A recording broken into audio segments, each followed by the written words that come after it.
ত্রিপুরার একজন বাসিন্দা হয়েও আগরতলার উজ্জন্ত প্যালেস বা রাজবাড়ি ভিজিট করার সৌভাগ্য কখনোই আমার হয়নি। কখনো হয়তো সময়ের অভাব ছিল বা যখন সময় অ্যাভেলেবেল ছিল আমি প্রয়োজনীয়তা বোধ করিনি।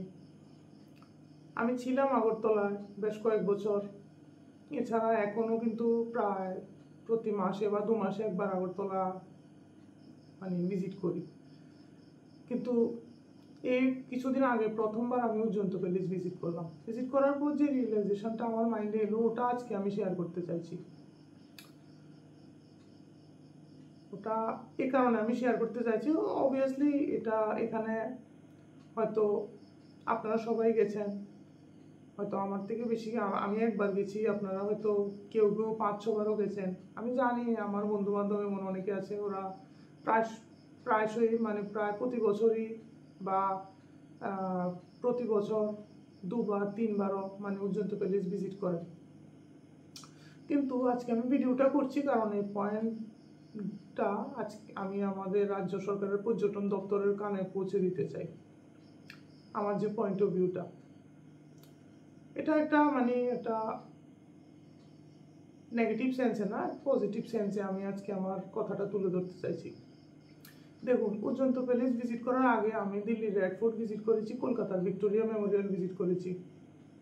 আমাকে যদি এলিগেন্স বা রিচ হেরিটেজ বা বিউটি এই সব জিনিসের ভিত্তিতে মার্কিং করতে বলেন, তাহলে আমি উজ্জন্ত প্যালেসকে দেবো 10-এর মধ্যে 8.5, ভিক্টোরিয়া মেমোরিয়ালকে দেবো 10-এর মধ্যে 8.5, আর দিল্লি রেড ফোর্টকে দেবো 10-এর মধ্যে 8।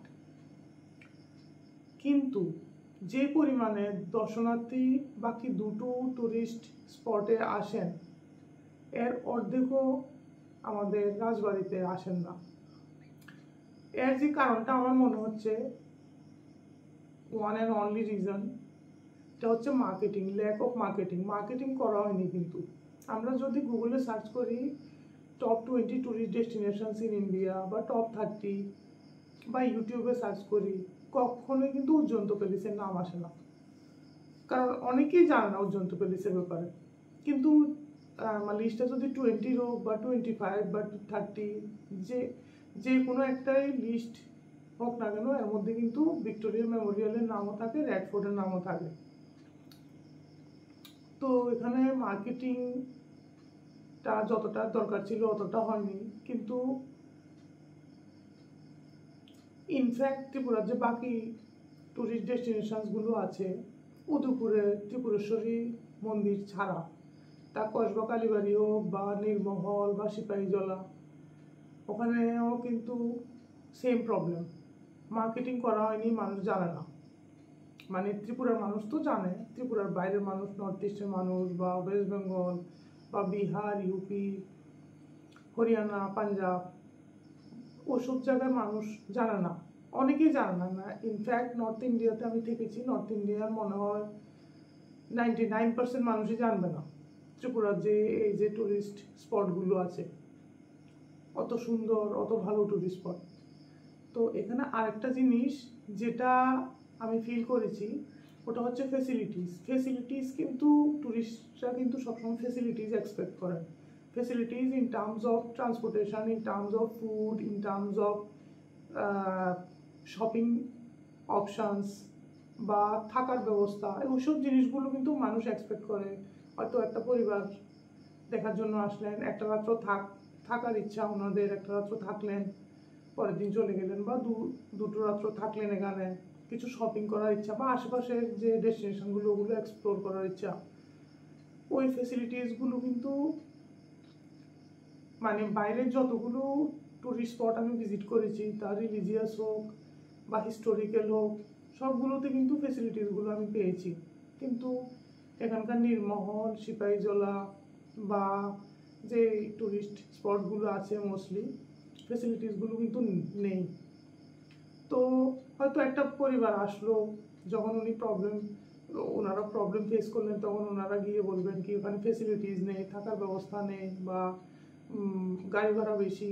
ওইসব জিনিসগুলো শুনলে কিন্তু অনেক মানুষই ডিসিশন চেঞ্জ করে নেবে। এতে করে কিন্তু আমাদের রাজ্যের সার্বিক ক্ষতি হচ্ছে। কারণ যখন টুরিস্টরা আসবেন তখন কিন্তু রাজ্যের ইকোনমিতে অনেক মানে এডিশন হবে।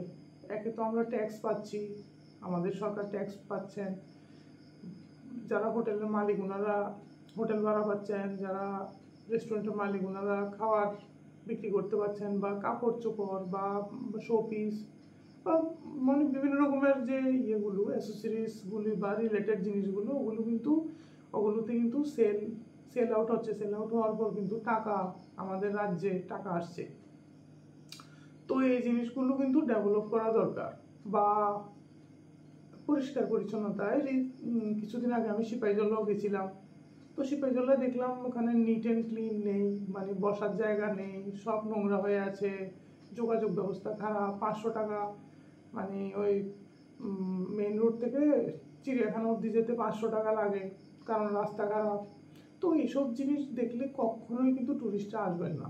ওনাদের সব কিছু ইজি অ্যান্ড মানে ফ্লেক্সিবল যখন হবে তখন আসবেন টুরিস্টরা।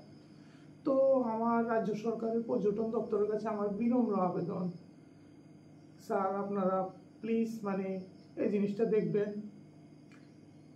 যদি আমরা এটাকে একটু মার্কেটিং করি এবং একটু ফেসিলিটিস প্রোভাইড করি আমাদের রাজ্যের যে ট্যুরিস্ট ডেস্টিনেশনসগুলো ইনক্লুডিং উজ্জন্ত প্যালেস, তাহলে কিন্তু প্রচুর মানুষ আসবেন।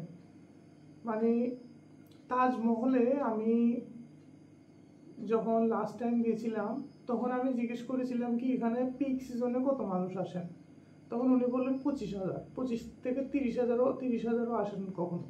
তো 30,000 মানুষ থেকে মানে মানুষের যে টিকিটের ওখানে 50 টাকা করে টিকিটেরটা মাল্টিপ্লাই করলে কিন্তু অনেক বিশাল অঙ্কের টাকা হয়, যেটার মানে রাজ্য সরকারের কাছে যাচ্ছে ওই টাকাটা। এছাড়া বাকি সবগুলো জিনিস তো আছে। তো স্যার এই জিনিসটা একটু দেখবেন। আর আপনারা মানে যারা এখনো যাননি অবশ্যই যান, খুবই সুন্দর। আর উজ্জন্ত প্যালেসের পিছনের সাইডে একটা রেস্টুরেন্ট আছে, সামিয়ানা রেস্টুরেন্ট, ওখানে আমরা খেয়েছি। খাওয়ার কোয়ালিটি খুবই ভালো এবং মানে ওনাদের যে স্টাফ, ওনাদের যে ব্যবহার বা যে হসপিটালিটি, সবগুলো জিনিস খুবই ভালো। তো আপনারা যান, দেখুন, এক্সপ্লোর করুন আমাদের রাজ্যের যে বিউটি বা যে হেরিটেজগুলো আছে। তো থ্যাংক ইউ সো মাচ।